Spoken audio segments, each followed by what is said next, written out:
মনিকে এবার খাবারের সাথে বিষ মিশিয়ে খাইয়ে বাড়ি থেকে বের করে দিবে আসমা। বিস্তারিত জানতে সম্পূর্ণ ভিডিওটি দেখতে থাকুন। আসসালামু আলাইকুম প্রিয় দর্শক, সবার কি অবস্থা? হাজির হয়ে গেলাম দীপ্ত টিভির নিবেদিত মাস্টারফির জন্য নাটকের 1073তম পর্বে কী সব ঘটতে চলছে তার অগ্রিম খবর নিয়ে।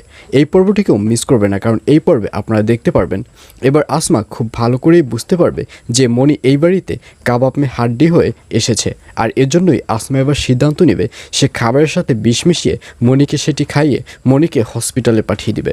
আর এই সুযোগে মন্ডাকে গুম করে ফেলবে এবং মন্টুকে চেয়ারম্যান পদে দাঁড় করাবে। কিন্তু এই ব্যাপারটি আসমার হাজব্যান্ড জেনে ফেলবে এবং আসমার হাজব্যান্ডকে দেখা যাবে সে মনির সাপোর্টেই কাজ করবে।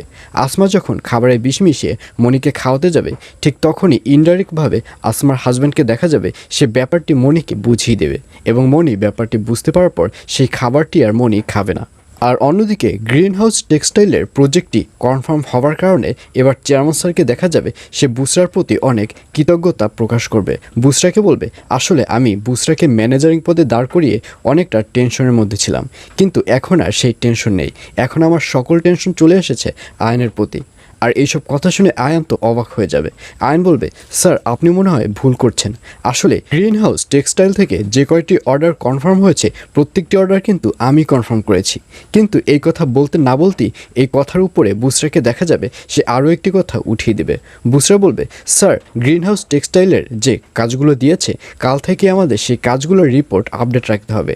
আর এইসব কথার উপরে আয়ান যে কথাটি বলেছে সেটা হাইট হয়ে যাবে এবং এক পর্যায়ে যেমন স্যার ভাববে যে গ্রিন হাউস টেক্সটাইল থেকে যে কয়টি অর্ডার এসেছে সব কয়টা অর্ডারই বুসরা কনফার্ম করেছে। আর অন্যদিকে রুনা ম্যামকে দেখা যাবে সে রাসেলদের যে কোম্পানি রয়েছে সেই কোম্পানির উন্নতির বিপরীতে অবনতি করতে থাকবে।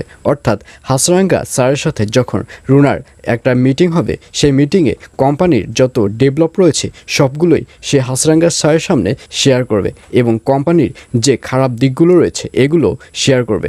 যার কারণে হাসরাঙ্গা স্যার যে প্রজেক্টটি অর্থাৎ যে অর্ডারটি রাসেলদের কোম্পানিতে নিয়ে এসেছিল সেই কোম্পানির অর্ডারটি ক্যান্সেল করে দেবে। আর এছাড়াও থাকবে আরও আশ্চর্য সকল ঘটনা।